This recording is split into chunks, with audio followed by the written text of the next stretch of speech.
I had to recommend a game to someone, I say just play it for 10 minutes, and then that's all they need to do. There's so much detail, there's so many different options, you lose yourself in it almost. It does take over your life a little bit, but no, it's a cracking game when you get to play it. You just want to play one more game and one more game. I've lost a girlfriend to it. It's a deep thing. You do end up believing that you are up there with the greats of world football management. You want to get better, you want to get further up the league, you want to win things, you want to take your favourite club to the highest possible position you can get them in. Nothing beats it. Nothing beats it. The Sports Interactive story officially started in 1994 when the company was formed by Oliver and Paul Collier in Islington in North London. Oliver and Paul were two schoolboys in school up in Shropshire and realised that there wasn't really a football management game on the market that they enjoyed enough. So, like you do, decided to make one themselves.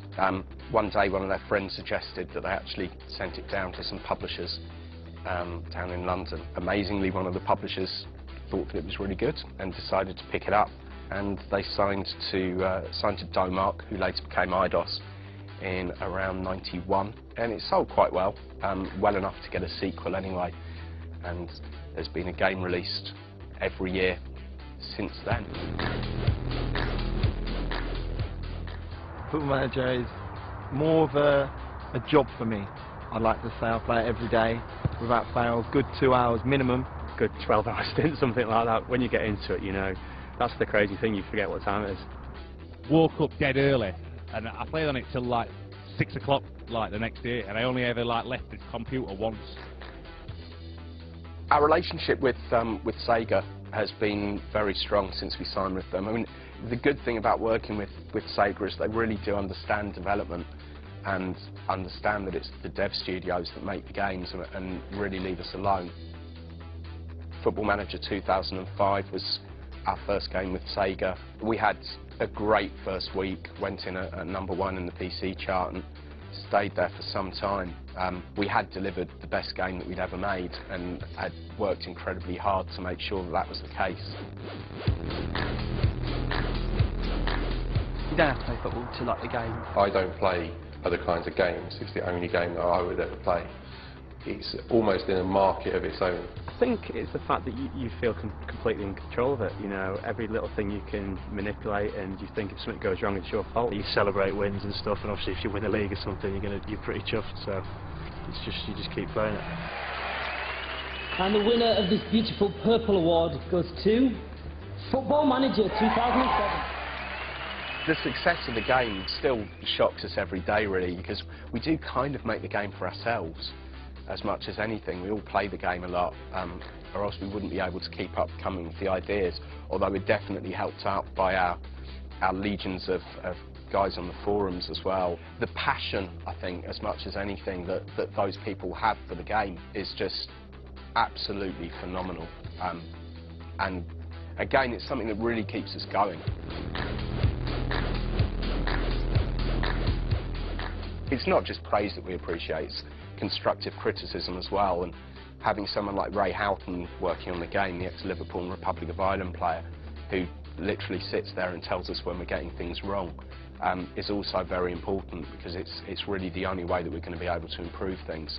My role here at Sports Interactive really is the match engine. You know, we'll go through certain aspects of the game where I think it needs improving, little mistakes where players are running where they shouldn't be running. And it's not perfect, we'll never get it perfect, because football isn't a perfect game itself, but we try and make it as realistic as we can. I'm one of them individuals that's always looking, you know, where the mistakes are to try and improve it and make it better and better, and that's what we want to try and do with the game each year, get it closer to the real thing. You just get to be Arsene Wenger or Ferguson for like a day, don't you, and like feel dead powerful. My skill as a manager, I'd like to think it would be transfers, yeah, picking up players on the cheap and turn them into the new Rooney or Henry. Always getting youngsters to build and play, give them experience for the following season. The good 16, 17-year-olds that you pick up in the game now do turn out in real life to be good 16 and 17-year-old players, so it's definitely a little bit more realistic. You can't really get a better endorsement for what you do than when people who are involved with football on the management side or the playing side actually play the game.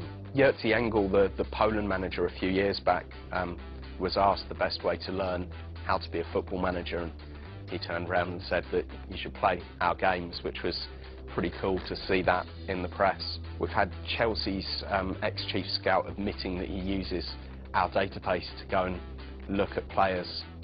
It's just really cool and means a hell of a lot to us. If you're a non-league manager and you don't have a scouting system because you can't afford it, it's not the daftest thing in the world, really, to just use that as a tool.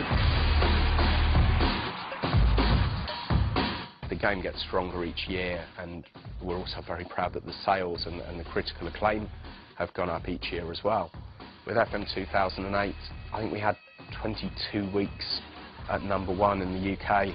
It's also become our second game to sell 1 million units around the world, which is, again, something that we're incredibly proud of. Each year that we have success, we want to better it each year. We know that we have to keep raising the bar, a victim of our own success, if you like, in a way. Hopefully with Football Manager 2009, you'll see that what we've been working towards for this year is pretty special.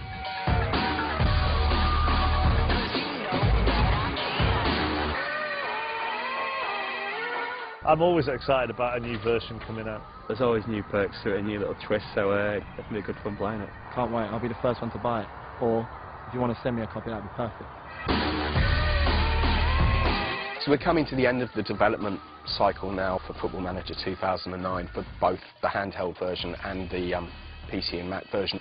You know, I tend to be the luckiest person alive because I've been sitting at home playing the game for the last few months already.